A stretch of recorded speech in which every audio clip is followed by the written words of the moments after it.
Hello friends, Swapnakoot season 6 മറ്റൊരു എപ്പിസോഡിലേക്ക് ഏവർക്കും സ്വാഗതം. ഇന്ന് നമ്മൾ കാണാൻ പോകുന്ന വീടിന്റെ പേരാണ് Savna House from Ernakulam district with 2400 square feet in area. അപ്പോൾ നമുക്ക് വീട്ടിലെ വിശേഷങ്ങളിലേക്ക് പോകാം.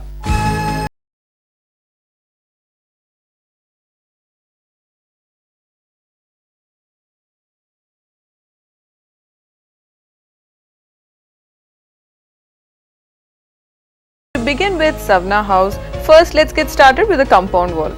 Compound wall തന്നെ നല്ല രീതി well designed ആണ്. You can see lots of elements അതായത് horizontal, vertical, also some stone claddings. Sliding gate ആണ് provide ചെയ്തിരിക്കുന്നത്. Even the gate is very well designed.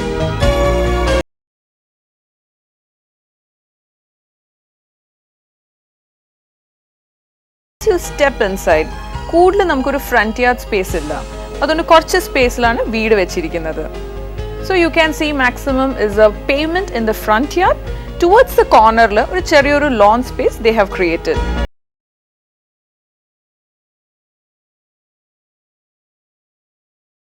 Talking about the lawn space, very well done because nalla oru stepping stones um kuda kodutittunde which connects the lawn area from the extreme end to the front. Center la nalla oru pebbled area kodutittunde which really highlights the entire lawn space. Talking about the elevation of the house, lots of elements can be seen in this place. Namukku first ഏറ്റവും prominent ആയിട്ട് highlight ചെയ്ത് കാണുന്ന is the wooden cladding that they have done with shera planks. You can also see lots of stone cladding done in the front facade. So altogether if you see core elements, that is stone cladding, the wooden planks they have used plus toughened glass plus the white color എല്ലാം കൂടെ mix ചെയ്യുമ്പോൾ you really see a fusion of lots of elements. Now getting inside the house. First space is the welcoming area, that is the sit out space. Cheriya sit out area ആണ് but very efficiently done. Black granite flooring ആണ് completely ചെയ്തിരിക്കുന്നത്. പിന്നെ ഇവിടുത്തെ ഒരു highlight space എന്ന് വെച്ചാൽ is definitely the cladded walls. Completely ഒരു stone cladding ആണ് ചെയ്തിരിക്കുന്നത്. ഈ സെയിം സ്റ്റോൺ ക്ലാഡിംഗ് ആണ് നമ്മൾ വീടിന്റെ എക്സ്റ്റീരിയർ എലിവേഷനിലും കണ്ടത്, at the same time നമ്മൾ വീടിന്റെ കമ്പൗണ്ട് വാളിലും കണ്ടിരിക്കുന്നത്. So they have kind of replicated the same pattern in the compound wall, in the exterior wall and also in the sit out wall.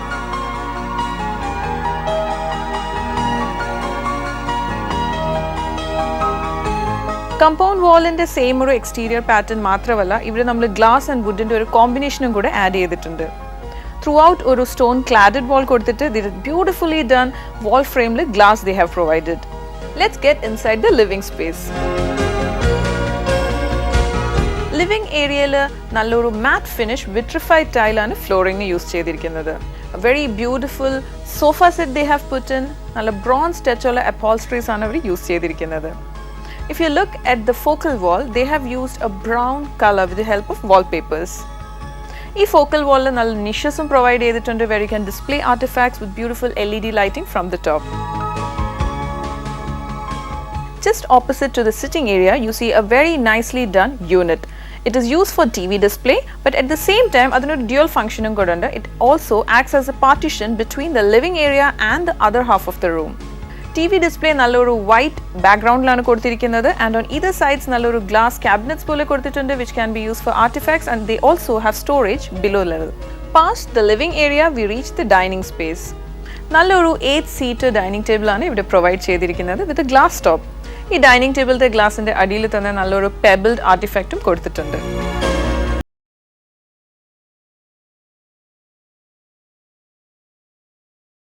Dining area leads to a washroom, to the kitchen and also to other bedroom. Dining area double height ആണ് and from this area you also have the stairs which takes you upstairs.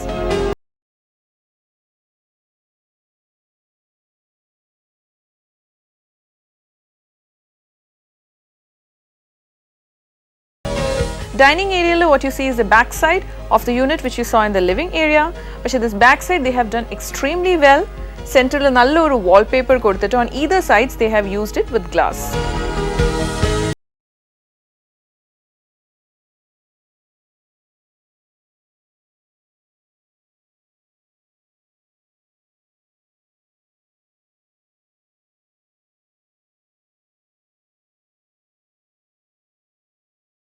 Kitchen completely or a modular cabinets ആണ് use ചെയ്തിരിക്കുന്നത്. Entirely wall cladding has been done in the rest of the walls. You have glass cabinets as the wall units and also as the base units. ഇവിടെ നല്ല രീതിയിൽ ഒരു fall ceiling ചെയ്തിട്ടുണ്ട് which has concealed.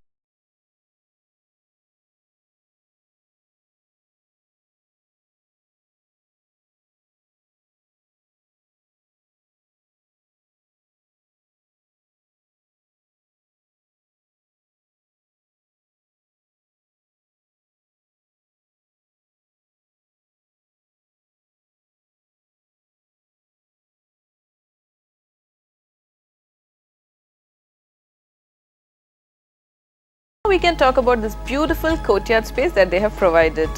നല്ലൊരു black texture wall ആണ് ബാക്കിൽ focal ആയിട്ട് use ചെയ്തിരിക്കുന്നത്.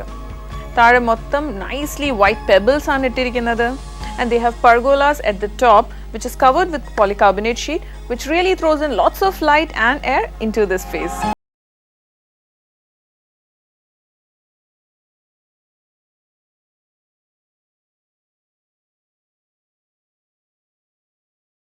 Now let's check out the bedroom areas. What you see is a beautiful black and white themed bedroom space. Nalloru dark hue texture on a focal wall na kodthirikkunnathu. On either sides of this you can see beautiful windows which is nicely treated with curtains.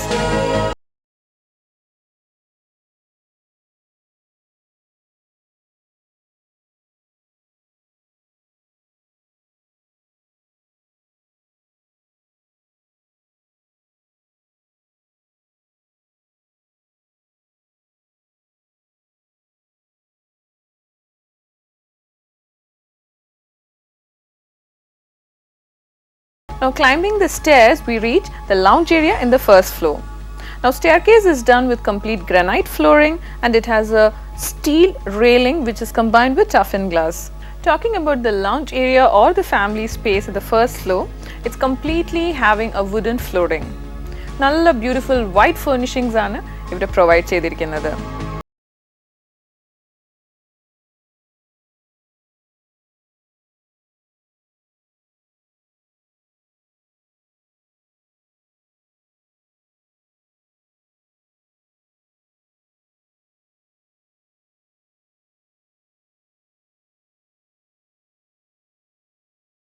A focal wall provide cheyidittunde which is also used for the TV display. Now the specific or the more nice character about this family spaces, there is a beautiful niche created and there is a in case seating. Idi kuda namukku taadate courtyard കാണാൻ പറ്റും.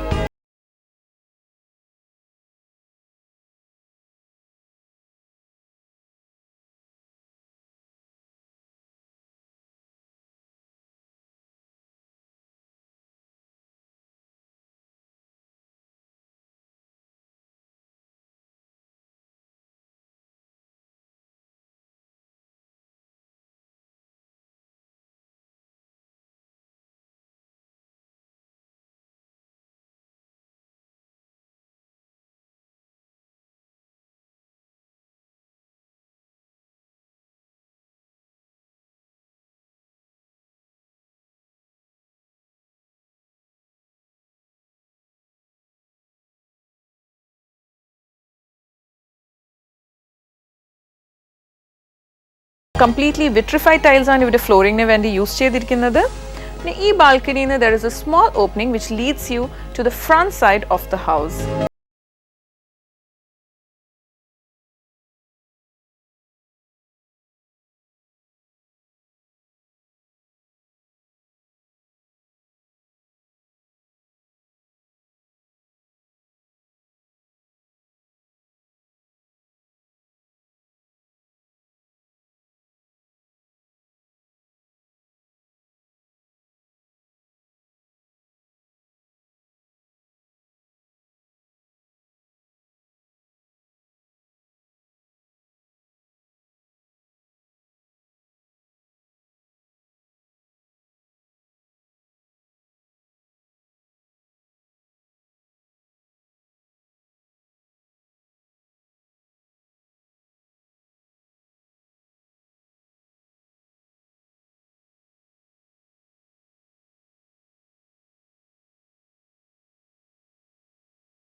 Swapna Code Season 6 ഇനി അടുത്ത segment design tips.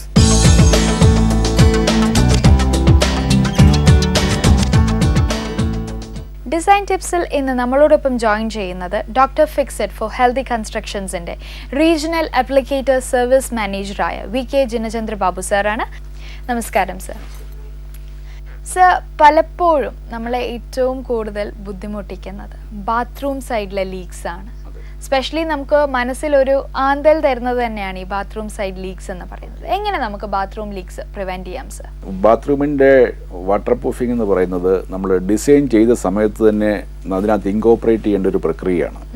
കാരണം വളരെ ലാഘവത്തോടെ എടുക്കാവുന്ന ഒരു സംവിധാനമല്ല bathroom. കാരണം ഇതിനകത്ത് നമ്മൾ താമസിക്കാൻ തുടങ്ങിയതിന് ശേഷം അല്ലെങ്കിൽ ഇതിൻ്റെ കംപ്ലീറ്റ് ഫിനിഷ് ചെയ്തതിന് ശേഷം ടൈലിങ്, സാനിറ്ററി ഫിക്സേഴ്സ് എല്ലാം ചെയ്ത് കഴിഞ്ഞിട്ട് ഇത് റിപ്പയർ ചെയ്യുക എന്ന് പറയുന്നത് വളരെ ചിലവേറിയതും ബുദ്ധിമുട്ടുള്ളതുമാണ്.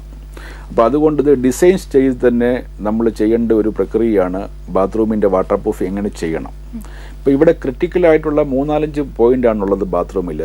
ഒന്ന്, നമ്മുടെ മദർ സ്ലാബിൻ്റെയും വാളിൻ്റെയും തമ്മിലുള്ള ജോയിൻറ്റ്സ്, അതുപോലെ തന്നെ ടൈലിൻ്റെ ജോയിൻറ്റ്സും, അതുപോലെ തന്നെ വെർട്ടിക്കൽ ആൻഡ് ഹൊറിസോണ്ടൽ ഏരിയയിലുള്ള ക്രാക്കുകൾ, പിന്നെ ഈ കോമോഡും അതുപോലെ തന്നെ അത് പാസ് ചെയ്യുന്ന അതിൻ്റെ പൈപ്പിൻ്റെ പെരിഫറി ഏരിയയിലുള്ള ശ്രിങ്കേജ് ക്രാക്ക്, പിന്നെ രണ്ടാമതായിട്ട് നാനി ട്രാപ്പിൻ്റെ സറൗണ്ടിങ്സിലായിട്ടുള്ള ലീക്കേജ്. ഇവിടെ നാനി ട്രാപ്സ് എന്ന് പറയുമ്പോൾ വെള്ളം ട്രെയിൻ ഔട്ട് ചെയ്യുന്ന പൈപ്പ്.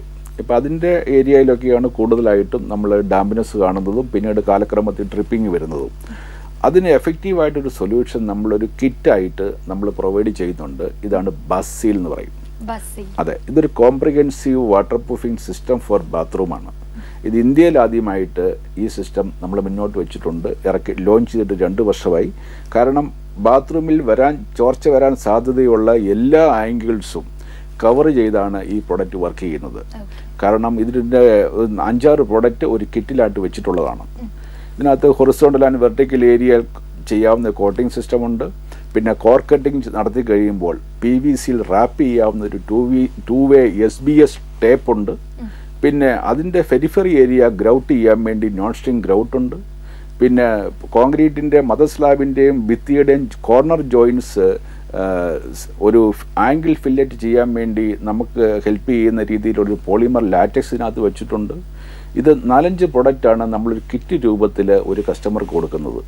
അപ്പോൾ അദ്ദേഹം ഇവിടെ ആക്ച്വലി ഒരു പ്ലംബർ, ഒരു ടൈൽ മേസന്, ഒരു മേസൺ, ഇവരുടെ വർക്കുകൾ ഏകോപിപ്പിച്ച് വരുമ്പോഴാണ് ഒരു ബാത്റൂം എഫക്റ്റീവായിട്ട് വാട്ടർ പ്രൂഫ് ചെയ്യാൻ സാധിക്കുന്നത്. അപ്പോൾ അതിനു വേണ്ടിയുള്ള മെഷേഴ്സാണ് നമ്മൾ ഈ സിസ്റ്റത്തിൽ എടുത്തിട്ടുള്ളത്. അപ്പോൾ സാറ് പറഞ്ഞു ഇപ്പം ഒരു ബസീൽ അല്ലെ, ഒരു ബാസീൽ ഒരു പാക്കേജ് ആയിട്ടാണ് ലഭിക്കുന്നത്. എങ്ങനെയാണ് ഇത്? ഇപ്പോ കമ്പനിയിൽ നിന്ന് വന്ന ആരെങ്കിലും ചെയ്തു തരേണ്ടതാണോ അതോ നമ്മളുടെ അവിടുത്തെ മേസനെ കൊണ്ട് ചെയ്യിപ്പിക്കാൻ പറ്റുമോ? ഇത് സാധാരണ ഏത് മേസനും പ്ലംബർക്ക് ചെയ്യാവുന്ന സിസ്റ്റമാണിത്. ഈ പ്രോഡക്റ്റുകളെല്ലാം ഡു ഇറ്റ് യുവർസെൽഫ് കാറ്റഗറി പെടുന്നതാണ്. ഇപ്പം ഇത് നമുക്ക് പക്ഷെ ചെയ്യാൻ വേണ്ടിയും നമ്മൾ ഈ പ്രോഡക്റ്റ് എങ്ങനെ ചെയ്ത് കാണിക്കാൻ വേണ്ടിയും നമ്മുടെ സേവനം ലഭ്യമാണ്. കസ്റ്റമർ സൈറ്റിൽ വന്നിട്ട് നമ്മുടെ വർക്കേഴ്സിനെ പറഞ്ഞു കൊടുക്കാൻ വേണ്ടി നമ്മുടെ ആൾക്കാരുണ്ട്. ഇവൻ ആവശ്യമുണ്ടെങ്കിൽ 1-2 ബാത്റൂം സാമ്പിൾ ചെയ്യാൻ വേണ്ടി നമ്മുടെ ആൾക്കാർ സപ്പോർട്ട് ചെയ്യും സൈറ്റിൽ.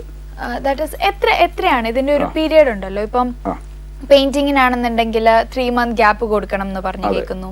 അപ്പോൾ അതുപോലെ എന്തെങ്കിലും പീരിയഡ് ഉണ്ടോ നമ്മൾ ഈ കൺസ്ട്രക്ഷൻ ടൈമും ഇത് ചെയ്തതിന് ശേഷം അടുത്ത പ്രൊസീജിയറിലേക്ക് പോകാനായിട്ട്? അല്ല, നല്ലൊരു ക്വസ്റ്റ്യൻ ആണത്. കാരണം വാട്ടർ പ്രൂഫ് ചെയ്യുമ്പോൾ തീർച്ചയായിട്ടും നമ്മൾ ശ്രദ്ധിക്കേണ്ട കാര്യം കോൺക്രീറ്റ് ക്യൂർ ആയതിനു ശേഷം ചെയ്യണം. കാര്യം നമ്മൾ കോൺക്രീറ്റ് ചെയ്തതിന് ശേഷം വെള്ളം ഉപയോഗിച്ച് നനയ്ക്കുന്നു, ബിൽഡിംഗ് തണുപ്പിക്കുന്നു. അത് നമ്മളൊരു 20-28 days ആണ് ഇത് പ്രൊലോങ് ചെയ്യേണ്ടത്. അതിനുശേഷം അതിൻ്റെ ഡീഹൈഡ്രേഷൻ സ്റ്റോപ്പ് ആയതിനു ശേഷമാണ് നമ്മൾ ഈ വാട്ടർ പ്രൂഫിംഗ് പ്രക്രിയ ആരംഭിക്കേണ്ടത്.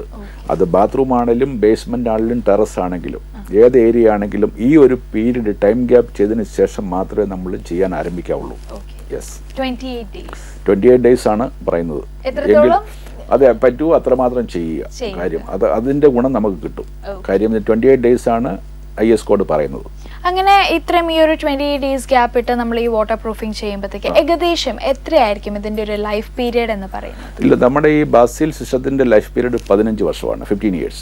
ഓക്കെ, അപ്പോൾ ബാത്റൂമിന്റെ വാട്ടർ പ്രൂഫിംഗ് ആണ് നിങ്ങൾ നോക്കുന്നതെങ്കിൽ ബാത്സീൽ അല്ലേ സർ? ബാത്സീൽ. ഓക്കെ, ബാത്സീൽ എന്ന ആ ഒരു പാക്കേജ് ദയവ് ചെയ്ത് യൂസ് ചെയ്യുക. ബിക്കോസ് ലേറ്റർ നമുക്ക് പലപ്പോഴും ഈ ബാത്റൂം ലീക്കേജസ് കാരണം വീട്ടിൽ മുതിർന്നവർക്ക് ആസ്മ പ്രോബ്ലംസ് കാര്യങ്ങളൊക്കെ ഉള്ളവർക്കൊരു ബുദ്ധിമുട്ടായിട്ട് വന്നേക്കാം അല്ലേ സർ?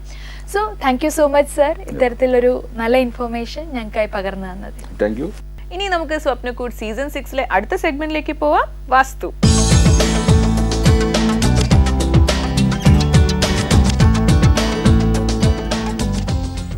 വാസ്തു സെഗ്മെന്റിലേക്ക് എല്ലാവർക്കും സ്വാഗതം. നമ്മുടെ കൂടെ നമ്മുടെ വാസ്തു എക്സ്പേർട്ട് ഡോക്ടർ ആർ വേലായുധൻ സാറാണ് കൂടെ ഉള്ളത്. ഇന്ന് സാറിനോട് ഞാൻ ചോദിക്കാൻ പോകുന്ന എല്ലാ വ്യൂവേഴ്സും എപ്പോഴും മനസ്സിൽ വിചാരിച്ചൊരു കാര്യമായിരിക്കും, അതായത് ഒരു വീട് വെക്കുമ്പോൾ നമുക്ക് കുറേ സോണിങ്സ് ഉണ്ട്, ഏത് ഡയറക്ഷനിൽ ഏത് സ്ഥലത്ത് ഏത് റൂമാണ് ആപ്റ്റായിട്ടിരിക്കുന്നത്. അപ്പോൾ സാർ ഒരു വീട് വെക്കുമ്പോൾ ഏറ്റവും നല്ല ഓരോ ഏരിയാസിൻ്റെ പർട്ടിക്കുലർ സോൺസ് ഏതൊക്കെയാണ്? ഇപ്പോൾ നമുക്കൊരു വീട് ഈസ്റ്റ് ഫേസ് ചെയ്തിരിക്കുന്ന വീടാണെന്ന് വയ്ക്കുക, ഏറ്റവും നല്ലത് അതാണല്ലോ ഫസ്റ്റ് പ്രയോറിറ്റി. ആ ഈസ്റ്റ് ഫേസ് ചെയ്തിരിക്കുന്ന വീട്ടിൽ നമുക്ക് 4 കോർണറാണ് വരുന്നത്. ആദ്യം നമുക്ക് തുടങ്ങാം നോർത്ത് ഈസ്റ്റ് കോർണർ. അപ്പോൾ ആ നോർത്ത് ഈസ്റ്റ് കോർണറിൽ നമുക്ക് കിച്ചൺ ആകാം, വയസ്സായവർക്ക് കിടക്കാനുള്ള ഒരു ബെഡ്റൂം ആകാം, ഒരു പ്രെയർ റൂം ആകാം. അപ്പോൾ ഇത് 3 അവിടെ സെറ്റ് ചെയ്യാം നോർത്ത് ഈസ്റ്റിൽ. ദെൻ അടുത്തത് സൗത്ത് ഈസ്റ്റ് അഗ്നികോൺ എന്നാണ് പറയുന്നത്, അടുക്കളയാകാം, ബെഡ്റൂം ആകാം. പ്രെയർ റൂം വേണ്ട, അടുക്കളയും. നോർത്ത് ഈസ്റ്റും സൗത്ത് ഈസ്റ്റിലും കുറച്ചുകൂടെ prominent kitchen space kitchen space ആണ് നല്ലത്. സൺ വരുന്നത് സൗത്ത് ഈസ്റ്റ് ആണോ നോർത്ത് ഈസ്റ്റ് ആണോ? രണ്ടും ഈക്വൽ തന്നെയാണ്. ദെൻ അത് കഴിഞ്ഞിട്ട് വരുന്നത് south west corner, master bedroom. Master bedroom നമ്മൾ അങ്ങനെ പറഞ്ഞ് അങ്ങനെ സൗത്ത് വെസ്റ്റ് മാസ്റ്റർ ബെഡ്റൂം ആക്കി. എന്തുകൊണ്ടാണെന്ന് പറഞ്ഞിരുന്നാൽ ആ സൗത്ത് വെസ്റ്റ് കോർണറിൽ ഒരു ബെഡ്റൂം സ്ഥാപിക്കുകയാണെങ്കിൽ that is good for young couples എന്നൊരു പഴയ ഒരു ഇതുണ്ട്, പ്രൊഡക്ടിവിറ്റി ഉണ്ടാകും എന്നുള്ള ഒരു ഇതാണ്. അതുകൊണ്ടാണ് ആ മാസ്റ്റർ ബെഡ് എന്ന് കൊടുക്കാനുള്ളൊരു കാരണം. പക്ഷേ അവിടെ ബെഡ്റൂം കൊടുക്കാം, അല്ലെങ്കിൽ ഒരു പ്രെയർ പൂജാമുറിയാകാം, അല്ല എന്നുണ്ടെങ്കിൽ നമുക്ക് ചെറിയൊരു ഹാള് പോലെ ഒരു സിറ്റ് ഔട്ട് പോലെ എടുക്കുകയും ചെയ്യാം. പക്ഷെ ഓപ്പണിംഗ് മാത്രം വരരുത് എന്നുള്ളത്, വരാൻ പാടില്ല.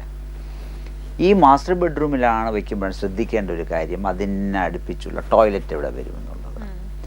ആ ടോയ്ലറ്റ് എന്തായിരുന്നാലും മാസ്റ്റർ ബെഡ്റൂമിൻ്റെ ടോയ്ലറ്റ് സൗത്ത് വെസ്റ്റ് കോർണർ മുതൽ നോർത്ത് വെസ്റ്റ് കോർണർ വരില്ല ടോട്ടൽ ഡിസ്റ്റൻസ്. ഇപ്പോൾ 10 മീറ്റർ ആണെങ്കിൽ അതിൻ്റെ മധ്യഭാഗം എടുക്കുക 5 മീറ്റർ. ആ 5 മീറ്ററിന് ഒരു 1 മീറ്റർ കൂടെ എടുക്കാം. ദാറ്റ് മീൻസ് 4 മീറ്റർ വരെ എന്താകാം, ബെഡാകാം. അത് കഴിഞ്ഞ ശേഷം മാത്രമേ എന്താകാൻ പാടുള്ളൂ, ടോയ്ലറ്റ് ആകാൻ പാടുള്ളൂ. ദാറ്റ് മീൻസ് സൗത്ത് വെസ്റ്റ് കോർണറോട് ഞെരുങ്ങി എന്ത് വരരുത്, ടോയ്ലറ്റ് വരരുത്. അതെപ്പോഴും ശ്രദ്ധിക്കണം. കാരണം ആ ഒരു പൾസ് ഏരിയയാണ് ഈ സൗത്ത് വെസ്റ്റ് കോർണറും നോർത്ത് ഈസ്റ്റ് കോർണറും. സൗത്ത് വെസ്റ്റ് കോർണറിൽ ഒരു ടോയ്ലറ്റോ അല്ലെങ്കിൽ സെപ്റ്റിക് ടാങ്കോ അല്ലെങ്കിൽ ഒരു കിണറോ വരികയാണെങ്കിൽ ഒറ്റ വാക്കിൽ പറഞ്ഞാൽ സർവനാശവുമാണ് ഫലം. അപ്പോൾ ആരെങ്കിലും ഒരു ക്ലയൻറ്റ് വരികയാണ്, ഇന്ന പൈസ പോകുന്നു, പൈസ നിൽക്കുന്നില്ല, എല്ലാം നഷ്ടപ്പെട്ടു എന്ന് പറയുകയാണെന്നുണ്ടെങ്കിൽ അപ്പം ആലോചിച്ചുകൊണ്ടാൽ മതി ഇന്ന സ്ഥലത്തൊരു പ്രശ്നം ഇവിടെ ഉണ്ടായിരിക്കും. അതുപോലെ ആർക്കെങ്കിലും ഹാർട്ട് അറ്റാക്ക് വന്നു അല്ലെങ്കിൽ ക്യാൻസർ ആണ് എന്ന് വല്ലതും പറയുകയാണെങ്കിൽ നോർത്ത് ഈസ്റ്റ് കോർണറിൽ ഒരു ടോയ്ലറ്റ് ഉണ്ടോ, തീർച്ചയായിട്ടും ഇതിൻ്റെ സിംറ്റംസാണ്. അത് എങ്ങനെ റിലേറ്റ് ചെയ്യുന്നുള്ളത് ആരും കണ്ടുപിടിച്ചിട്ടില്ല. പക്ഷെ നമ്മൾ കാണുന്നത് എങ്ങനെയാണ്, നോർത്ത് ഈസ്റ്റിലും സൗത്ത് വെസ്റ്റിലും ഒരിക്കലും ടോയ്ലറ്റ്സ് വരാൻ. അതുകൊണ്ടാണ് രണ്ടും ഒരു വലിയൊരു പൾസ് ഏരിയ എന്ന് പറയുന്നത്. ഒരാൾക്ക് ക്യാൻസർ വന്നു, ആ വീട്ടിൽ ആർക്ക് വേണോ വരാം, അവരുടെ പ്ലാനറ്റ് പൊസിഷൻ വീക്ക് ആണെങ്കിൽ അവർക്കായിരിക്കും ബന്ധപ്പെടുക. അപ്പോൾ അങ്ങനെ വരുമ്പോൾ നമ്മൾ ആ നോർത്ത് ഈസ്റ്റ് ടോയ്ലറ്റ് ആണെന്നുണ്ടെങ്കിൽ തീർച്ചയായിട്ടും അതിപ്പോൾ ഒരു ഉടൻ തന്നെ വരണമെന്നൊന്നുമില്ല, 5-10 വർഷം കഴിയുമ്പോൾ അവിടെ ഒരു ക്യാൻസർ പോയിന്റ് അത് ഉണ്ടാകുമെന്നുള്ളതാണ്. പിന്നെ വരുന്നത് നമുക്ക് നോർത്ത് വെസ്റ്റ് കോർണർ. ആ നോർത്ത് വെസ്റ്റ് കോർണറിൽ നമുക്ക് ബെഡ്റൂം ആകാം, അടുക്കളയാകാം, ഒരു ഡൈനിങ് സ്പേസ് ആകാം, എന്ത് വേണോ ആകാം. അവിടെ വേണമെങ്കിൽ ആ ബിൽഡിങ്ങിൻ്റെ അവിടെ ആ ഒരു പുറത്തുകൂടി വരത്തക്ക രീതിയിൽ ഒരു സെർവൻസ് ടോയ്ലറ്റ് ആ ബിൽഡിങ്ങിനകത്ത് തന്നെ വെക്കുന്നതായിരിക്കും നല്ലത്. എങ്കിൽ പുറത്തൊരു സെർവൻസ് ടോയ്ലറ്റ് പ്രത്യേകം കെട്ടേണ്ട കാര്യം. പല സ്ഥലങ്ങളിലും വാസ്തു പ്രശ്നം വരുന്നത് വീട് വെച്ച് കഴിഞ്ഞതിന് ശേഷം എങ്ങനെയെങ്കിലും ഒരു TC സമ്പാദിക്കുക, അല്ലെങ്കിൽ നമ്പർ സമ്പാദിക്കുക. അത് കഴിഞ്ഞതിന് ശേഷം നമ്മുടെ ഇഷ്ടം പോലെ ഒരു ഔട്ട്സൈഡ് ടോയ്ലറ്റ് സ്ഥാപിക്കും. അത് അടുത്തവൻ്റെ വീട്ടിൻ്റെ ചുവരോടുകൂടി ചേർന്നായിരിക്കും. അങ്ങനെയുള്ള റോങ് പൊസിഷനിൽ വെക്കുമ്പോഴായിരിക്കും പ്രശ്നങ്ങൾ ഉണ്ടാകുന്നത്. അപ്പോൾ 4 കോർണറും കഴിഞ്ഞാൽ പിന്നെ സെൻറ്റർ എപ്പോഴും ഒഴിച്ച് തന്നെ ഇടണം. അതിനാണ് നമ്മൾ ബ്രഹ്മസ്ഥാനം എന്ന് പറയുന്നത്. അത് നമുക്കൊരു ഓപ്പൺ സ്പേസ് അവിടെ. അപ്പോൾ അതാണ് നമ്മൾ പഴയ കാലത്ത് 2 കാലമായിട്ട്, ഒരു അപ്പുറത്ത് ഡൈനിങ് ആയിരിക്കും, ഇപ്പുറത്തൊരു ഡ്രോയിങ് ആയിരിക്കും. ഇത് പഴയ ഒരു കൺസെപ്റ്റാണ്. ഡ്രോയിങ് കം ഡൈനിങ് എന്നൊരു ഹാളാണ് നമ്മൾ പറയുന്നത്. എപ്പോഴും ശ്രദ്ധിക്കേണ്ട ഒരു കാര്യം, നമുക്കൊരു പ്രൈവസി വേണമെങ്കിൽ ഡ്രോയിങ് വേറെ, ഡൈനിങ് റൂം വേറെ ചെയ്യുന്നതായിരിക്കും നല്ലത്. ഇപ്പം എല്ലാവരും കേട്ടല്ലോ, ഒരു ഫ്ലാറ്റ് അല്ലെങ്കിൽ ഒരു വീട് നമ്മൾ എടുക്കുമ്പോൾ ഇതൊക്കെയാണ് നമ്മുടെ പ്രോപ്പർ ഡയറക്ഷൻസ് എന്ന് പറയുന്നത്. ഇപ്പം നമ്മുടെ സാറ് പറഞ്ഞ കൂട്ടാണ്. പിന്നെ പ്രധാനമായിട്ട് അതിൽ നോക്കേണ്ട ഒരു കാര്യം എന്ന് വെച്ചാൽ സൗത്ത് വെസ്റ്റിലും നോർത്ത് ഈസ്റ്റിലും ഒരിക്കലും ബാത്റൂം വരാതെ പ്രത്യേകം ശ്രദ്ധിക്കണം. സാർ ഇത്രയും ഇൻഫർമേഷൻസ് നമുക്ക് തന്നതിന് താങ്ക് യു സോ മച്ച്. ഇന്നത്തെ എപ്പിസോഡിൽ നമ്മൾ ആദ്യം കണ്ട സാവ്ന ഹൗസും പിന്നെ ഞങ്ങളുടെ വാസ്തു ആൻഡ് ഡിസൈൻ ടിപ്സും നിങ്ങൾക്ക് ഇഷ്ടപ്പെട്ടു എന്ന് ഞാൻ വിശ്വസിക്കുന്നു. ഇന്നത്തെ എപ്പിസോഡ് ഇവിടെ വൈൻഡപ്പ് ചെയ്യാൻ സമയമായിരിക്കാണ്. വീണ്ടും കാണാം അടുത്ത എപ്പിസോഡിൽ. Till then bye.